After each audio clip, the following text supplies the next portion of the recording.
In this webinar, I'm going to present the summary findings of an exploratory practitioner survey and expert interviews with building design professionals in both Ireland and the United Kingdom. I'm working with Adam O'Donovan and Dr. Paul O'Sullivan at Munster Technological University. So these are the latest findings of my research.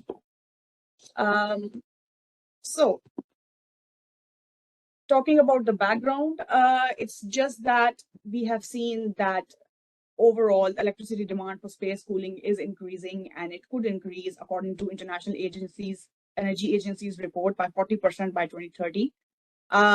Contrary to past climatic extremes, the UK and Ireland are now amongst the regions of the world experiencing heat waves. So that is why my research, I decided to ask from the practitioners of the UK and Ireland to see what are their perspectives on designing for ventilative cooling.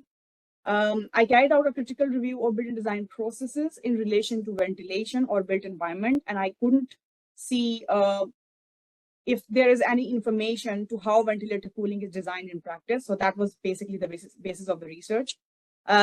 Similarly, I'm just adding the definition already presented of ventilative cooling according to Annex 62, which is the application of ventilation flow rates to reduce the cooling loads in buildings. VC utilizes the cooling and thermal perception potential of outdoor air. The air driving force can be natural, mechanical, or a combination. So basically, in my research, I wanted to see if the building design practitioners in Ireland and the UK know about this definition or not. So,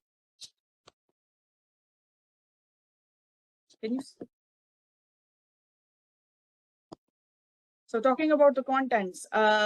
So initially, I will be talking about the objectives, then I will share the survey results, and then the survey highlights. And then I will briefly talk about the interview results, and then the interview highlights. And finally, I will just give a summary at the end. So the objectives of the research were just to design an exploratory survey and semi-structured interviews to understand the perception of ventilative cooling from building design practitioners in Ireland and the UK. Identify the barriers they face, if any, in designing for VC at various stages of building design. Secondly, I wanted to determine the tools and methods used by practitioners in their respective building design practices in general, and to differentiate the usage of these tools at different stages of building design for VC decisions. Thirdly, I wanted to present potential areas of research into new building regulations, guidance, and standards for designing VC. And finally, we just wanted to see how prepared the building environment professionals are in accounting for extreme climate events in buildings for the future and opportunities for future research. So this is just an overview of my survey. This survey was circulated through SurveyMonkey. The title of the survey was Perceptions of Ventilative Cooling in Building Design Practices. The survey was sent out to SurveyMonkey using email addresses of practitioners, and I used LinkedIn for this purpose. The estimated completion time of the survey was 17 to 35 minutes. And the response count we received in a period of 6 months was 71 responses, out of which 38 were complete. And we are only considering these complete responses for my research. So the survey was run from March 15 to 30th of September, and it had a mix of open-ended and closed-ended questions. So towards your right, you can see different parts of the survey. So it had around 9 sections, and you can see the number of questions with each section in this diagram. So this shows the demographics of the survey respondents. So we had majority of the males responding to this survey, but you can say that there is disparity as far as the males and females are concerned, but this study was not focused on gender specific responses. We just want to contact everybody who has some sort of experience in designing for ventilative cooling, ranging from architect, engineer, consultant, architectural technicians or technologists, even research with some sort of architectural background or experience. Then within the survey, they were presented a diagram where on your left, you can see that this diagram was presented to them. And this is just based on my literature review of how a building is designed, or what are the main steps of the building design process. So here it is my hypothesis presented to the practitioners and asking them if they agree with this or not. So the hypothesis was ventilative cooling decisions are not taken at early stages of building design. So this was my hypothesis because that's what I thought happens. So in my opinion, I thought that schematic design and detailed design are the stages where some of the ventilative cooling decisions are taken, but multiple are basically taken at detailed design stage of the building design. And towards your right, you can see that majority of the respondents, around 55%, agreed with this diagram. But then the people who did not agree stayed neutral, or even if they agreed, if they wanted to add more comments onto this diagram, that's this diagram. So basically, so you can see in this diagram that what was their opinion on the diagram I presented to them, and if they had anything further to add to it. So this kind of shows that the building design is overall a complicated process. Many of the practitioners said, in the inverted commas, you can see that they are giving their comments about the design process. Some of them are saying that, if design is an iterative process and not one diagram can be standardized, and it varies from project to project. Similarly, one of the practitioners said that appointment of contractor happens at this stage, right? So if a contractor is appointed in a project, it sometimes completely changes the overall building design process. So for example, if a contractor is hired in case of a non-residential building, then in many cases, many decisions are decided by the contractor. Similarly, these stages, which you can see in dotted lines, were added by some of the practitioners, saying that these stages can come in some buildings or not in the others. Finally, this was a very important point raised by one of the practitioners in the survey. They said that post-occupancy evaluation is a very important step, though architects are not often the part of this process. So it's not generally a part of architectural design process. It's carried out by client or the contractor. So the next section of the survey was about the tools and methods, where we wanted to see who uses the tools, the ventilative cooling tools in their building design process. And towards your left, you can see in figure 5 that the engineers and the consultants always use a tool to make a VC decision, but the architects, like 43% of the times, 43% of the architects, you can see they never use a VC decision tool, right? So we also presented the next question to them, asking them that if they are satisfied with the current VC tools present in the market, and 73% of the respondents reported satisfaction. So we also asked them question if there's anything that you would like to comment on other than the tools. So they said that around 53% of the respondents rely on their professional experience, 16% rely on the rules of thumb, and 5% rely on their personal judgment, and 26% hire engineers or consultant to make a VC decision. So this 26% hire engineers, consultants is coming from architects, basically. So architects hire engineers, consultants to make a VC decision. And finally, architects are often hesitant to use VC tools at their practice, which you can see here in this diagram. So the next section within the tools was about different tools used in design practices. And these were the major tools used by the practitioners who responded to the survey.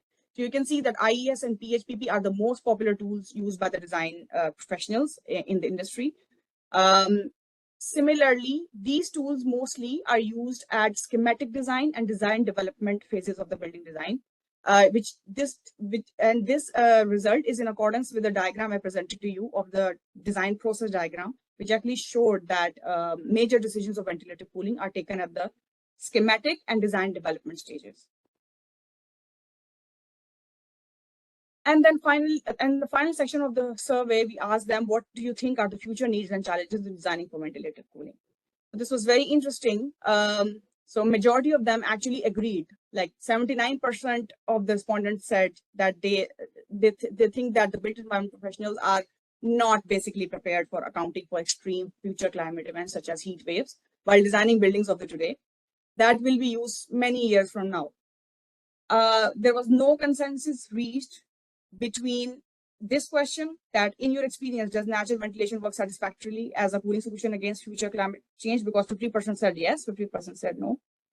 We also asked them then, can ventilative cooling play a role in delivering a carbon neutral built environment? And majority of them agreed, like 92% of them said that, yeah, they do agree that it can play a role in a carbon neutral built environment. Finally, we asked them, do you think ventilative cooling should qualify as a renewable energy source? A majority of them, 63%, said that it shouldn't. So survey highlights were that majority of the practitioners are familiar with the term ventilative cooling. IES and PHPP are the most popular ventilative cooling tools used at detailed stages of building design. Like, they are not considered as the early stage tools. 73% of the respondents are satisfied with the VC tools. They just suggested improvements in current tools, which I will talk about later briefly. Or if anybody has any question, let me know.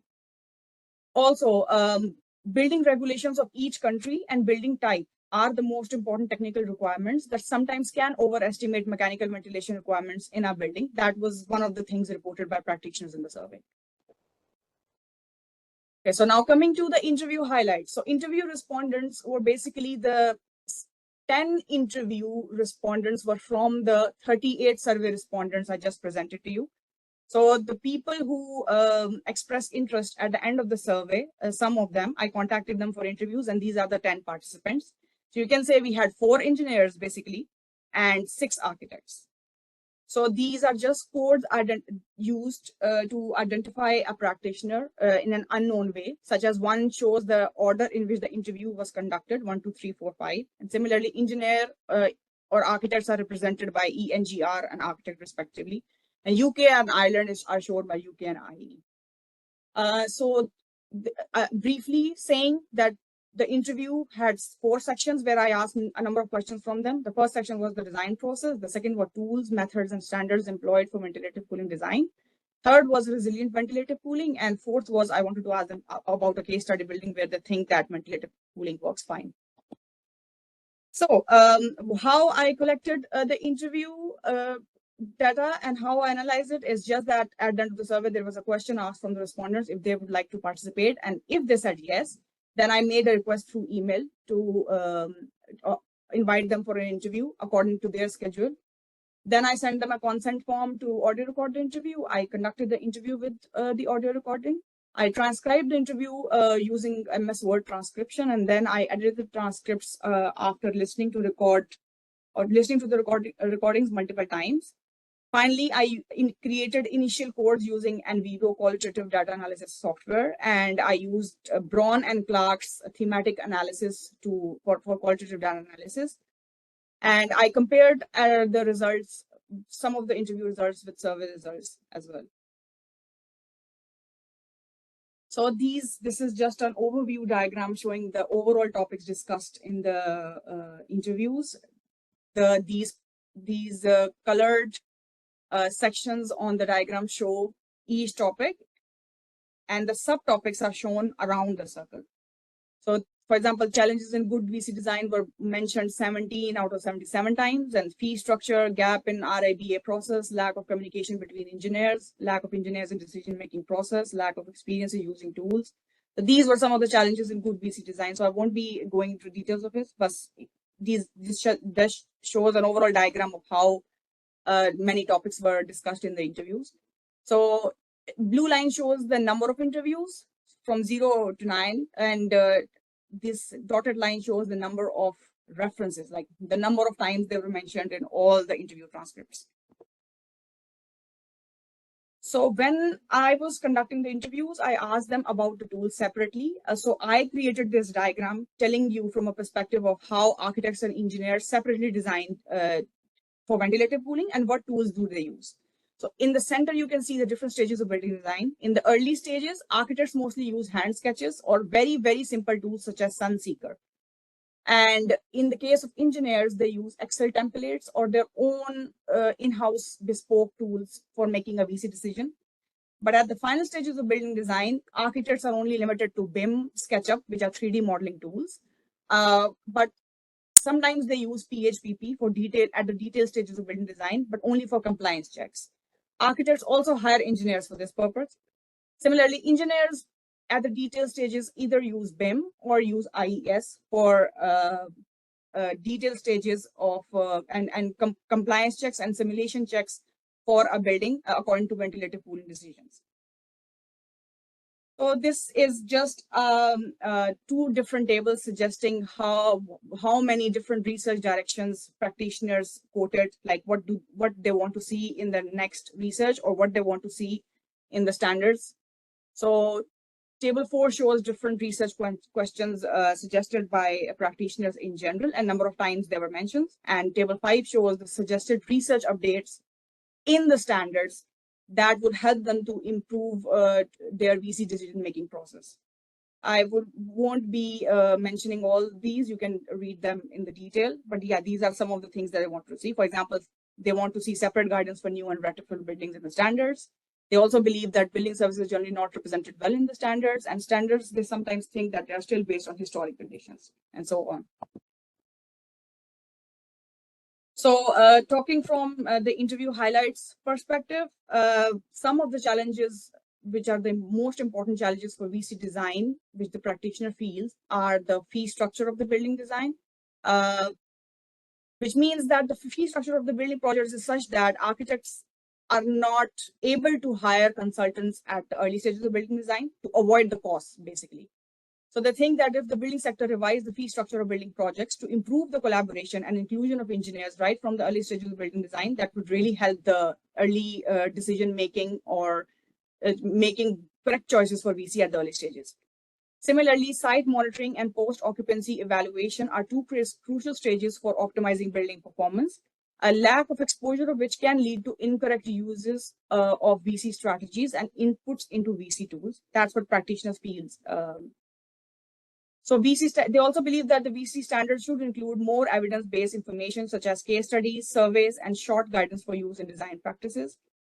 When I asked them about what are their 2 top resilient VC strategies which they widely use in their building designs, they mentioned hybrid ventilation and stack ventilation. These are the most commonly used VC strategies, and they consider them as resilient. To summarize both the interview and survey results, I would say that the first highlight was that the building design is an iterative process and it generally varies from project to project. They do believe that some of the projects have a higher chance of including VC right from the early stages, while some of the projects do not really have. For example, in the case of domestic buildings, many practitioners said that there is not a lot going on in terms of its designing for VC, because often copy paste of the design of houses is applied at many places whenever a house is being designed. Similarly, they suggested some improvements in the current VC tools, such as they want them to be intuitive, time efficient, and cost effective, particularly for early stages, because many of the practitioners or architects reported that they are not easy to use for early stages.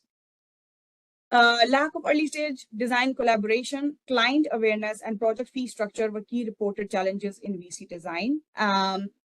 They also think that many of the time a project only follows the client's requirements. So sometimes if our client is not aware of VC, they cannot do much about it to convince them.